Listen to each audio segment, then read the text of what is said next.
નમસ્કાર વિદ્યાર્થી મિત્રો, આગળનો પ્રશ્ન શરૂ કરીએ. પ્રશ્ન નંબર 9. એમાં લખ્યું છે સૂચના નીચેના વ્યવહારો પરથી કલ્પનાના ચોપડે બેંક બુક તૈયાર કરો. Bank book video lecture number 12 તમે ધ્યાન આપશો દરેક વિદ્યાર્થી મિત્રો. સૌથી પહેલા તો એ સમજીએ કે બેંક બુક એટલે શું. તો ઘણી વખત એવું બને કે કોઈ વેપારી છે એક જ બેંકમાં એક કરતા વધુ પ્રકારના ખાતાઓ રાખતો હોય. જેમ કે કોઈ એક વ્યક્તિ SBI બેંકની અંદર ચાલુ ખાતું પણ રાખે છે અને બચત ખાતું પણ રાખે છે, બરાબર છે. આમ એક વ્યક્તિ એક બેંકમાં એક કરતા વધુ પ્રકારના ખાતાઓ રાખતો હોય અથવા કોઈ એક વ્યક્તિ એક કરતા વધુ બેંકમાં ખાતાઓ રાખતો હોય. કોઈ એક જ વ્યક્તિ એક ખાતું SBI માં રાખે છે, એક ખાતું બેંક ઓફ ઇન્ડિયામાં રાખે છે. આમ એક વ્યક્તિ એક કરતા વધુ બેંકમાં ખાતાઓ રાખતો હોય ત્યારે બેંક સાથે કરેલા વ્યવહારોને સરળતાથી નોંધી શકાય તે માટે બેંક બુક તૈયાર કરવામાં આવે છે.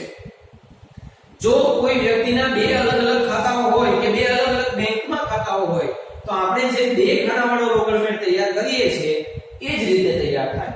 નોંધવાની રીત પણ એમ જ છે. આપણે રોકડ અને બેંક એવા બે ખાતા રાખીએ છીએ, બે ખાના. એને બદલે આમાં બે ખાના શેના રાખવાના? બેંકના. એક SBI નું ખાતું, એક BOB નું ખાતું. અથવા તો ક્યારે કેવું બને એક ચાલુ ખાતું, એક બચત ખાતું. સમજ પડી ગઈ? એમાં લખ્યું હોય કે આ ખાનાઓ રાખવા તે. જો આપણે તેમાં લખ્યું છે પહેલા જ વ્યવહારમાં શરૂની બેંક છે SBI અને શરૂનો બેંક ઓવરડ્રાફ્ટ BOB. એટલે આપણે SBI અને BOB એવા બે ખાનાઓ રાખ્યા છે. ટૂંકમાં બે ખાનાવાળો રોકડમેટ બનાવી એમાં તૈયાર થાય.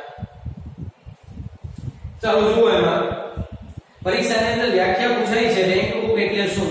તો હમણાં જેમ હું બોલ્યો એ રીતે ચોપડામાં લખવાનું, બરાબર. તારીખ છે 2015 સપ્ટેમ્બર, આવી રીતના લખી દેવાનું. પહેલો વ્યવહાર શરૂઆતની બેંક શિલક SBI માં 5000. શરૂની બેંક શિલક હંમેશા ઉધાર બાજુ પર આવે. ઉધાર બાજુ પર લખવાનું બાકી આગળ લાવ્યા SBI ના ખાનામાં 5000. પછી શરૂઆતનો bank overdraft BOB. Bank overdraft ની જમા બાકી હોય એટલે આપણે જમા બાજુ પર લખશું પહેલી તારીખ બાકી આગળ લાવ્યા BOB ના ખાનામાં 4000. ચાલો, બરાબર છે. હવે બીજો વ્યવહાર રૂપિયા 8000 નો માલ ખરીદ્યો, જેની સામે રૂપિયા 3000 નો SBI નો ચેક આપ્યો અને બાકીની રકમનો BOB નો ચેક આપ્યો. ચેક આપ્યો છે, માલ ખરીદ્યો એટલે ધંધામાંથી નાણાં જાય. જમા બાજુ પર લખીશું ખરીદ ખાતે તારીખ નંબર 2.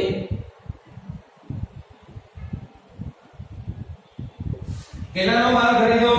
8000 નો. એમાંથી SBI નો 3000 નો ચેક આપ્યો છે. 8000 માંથી 3000 SBI નો ચેક એટલે SBI ના ખાનામાં 3000 અને બાકીનો BOB નો. તો બાકી કેટલા વધ્યા? 5000. 5000 BOB માં. સમજ પડી ગઈ શા માટે બંનેમાં રકમ આવી છે? આગળ વધીએ. ચોથું, 7000 નો માલ જેનીને વેચ્યો, જેનીએ જરૂરી રકમનો ચેક આપ્યો જે BOB ના બેંક ખાતામાં ભરી દીધો. માલ વેચ્યો છે એટલે ચેક આવે એટલે ઉધાર બાજુ પર લખીશું વેચાણ ખાતે.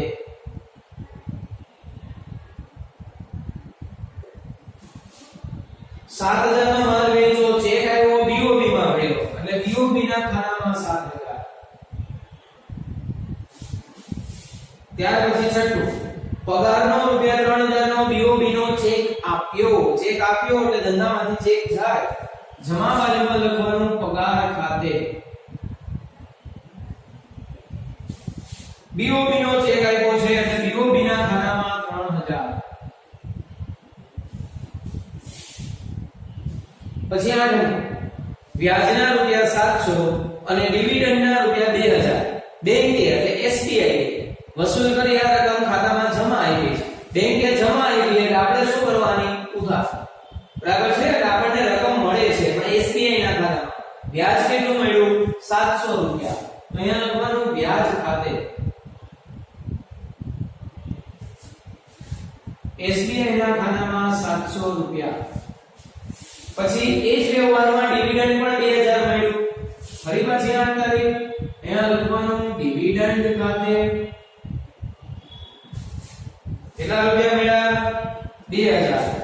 SBI ના ખાનામાં લખવાના 2000 એમાં કઈ નહીં. ચલો ત્યાર પછી 10 રૂપિયા 1500 SBI માંથી અંગત ખર્ચ માટે ઉપાડ્યા. 1500 અંગત ખર્ચ માટે એટલે માલિકે ઉપાડ્યા એટલે માલિકનો ઉપાડ થયો. ધંધામાંથી નાણાં જાય છે, જમા બાજુ પર લખો ઉપાડ ખાતે. SBI માંથી ઉપાડ્યા છે એટલે SBI ના ખાતામાં 1500. 12 જીનલ પાસેથી હિસાબની ચૂકવણી પેટે 15000 નો ક્રોસ ચેક મળ્યો જે BOP ના ખાતામાં ભર્યો. જીનલ પાસેથી ચેક મળ્યો એટલે આવે છે ઉધાર બાજુ પર લખીશું જીનલ ખાતે. અને ચેક શેમાં ભર્યો છે? BOP ના ખાતામાં. એટલે BOP ના ખાતામાં લખીશું 15000. ચાલો બરાબર છે. 20 રૂપિયા 2000 નો ચેક SBI ખાતામાંથી લખી BOP ના ખાતામાં ભર્યો. બરાબર વ્યવહાર સમજો. SBI માંથી ચેક લખ્યો અને BOP માં ભર્યો એટલે કે SBI માંથી નાણાં BOP માં ભર્યા તો BOP લેનાર થઈ અને SBI આપનાર થઈ. આમનો થાય BOP ખાતે ઉધાર તે SBI ખાતે જમા. કેટલા રૂપિયા? 2000. જેમ આપણે રોકડ અને બેંક બે ખાનામાં રોકડ બેંક હોય અને રોકડ બેંકમાં ભરી એવો જ વ્યવહાર. પણ તમે રોકડ બેંકમાં ભરો તો એ જમા ખર્ચી વ્યવહાર થાય. આ વ્યવહાર જમા ખર્ચી નહીં થાય ભલે આ વ્યવહાર બંને બાજુ નોંધાશે. જેમ આપણે જમા ખર્ચી વ્યવહાર નોંધતા હતા એ જ રીતે આને નોંધવાનો છે. જુઓ BOP ખાતે ઉધાર 2000 કઈ તારીખ છે?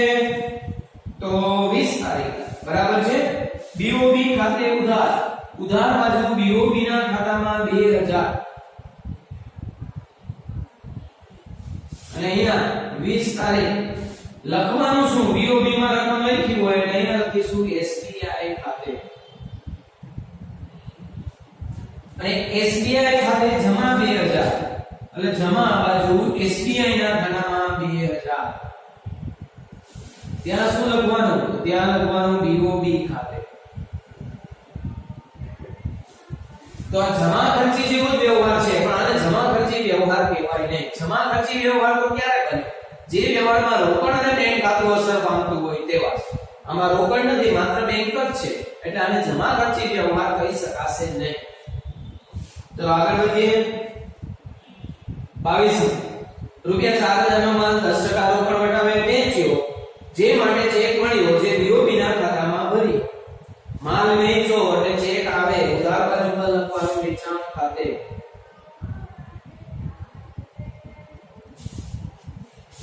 ચાર હજાર નો માલ 10% રોકડ વટાવ. 4000 ના 10% 400 રૂપિયા માઈનસ કરીએ એટલે 3600 રૂપિયાનો ચેક મળ્યો હશે. ચલો બરાબર છે.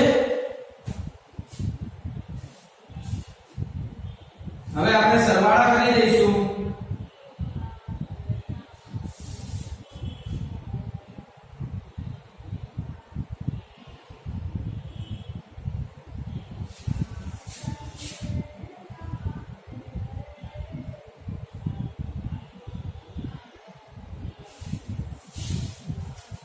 સરવાળા કરીએ પહેલા SBI નું ખાતું બંધ કરીએ. જો SBI માં કઈ સાઈડ સરવાળો વધુ આવશે? ઉધાર બાજુ આવશે. 5 એટલે 7700. આ 7700 અહીંયા લખીએ એમાંથી માઈનસ કરીએ. -3000 -2000 -1500 એટલે 1200 રૂપિયા અહીંયા મળે છે. અહીંયા લખીએ બાકી આગળ લઈ ગયા. બરાબર છે. સપ્ટેમ્બર ની 30 તારીખ. ચાલો હવે BOP માં જુઓ. BOP માં ઉધાર સાઈડ નો સરવાળો વધુ આવશે તો એ કરીએ 7000 + 15000 + 2000 + 3600 એટલે 27600. અહીંયા 27600 એમાંથી માઈનસ કરીએ 9000 સોરી 4000 માઈનસ 5000 માઈનસ 3000 એટલે આવશે 15600 અહીંયા લખેલું છે બાકી આગળ લઈ ગયા એ બાકી ફરી પાછી અહીંયા લાવો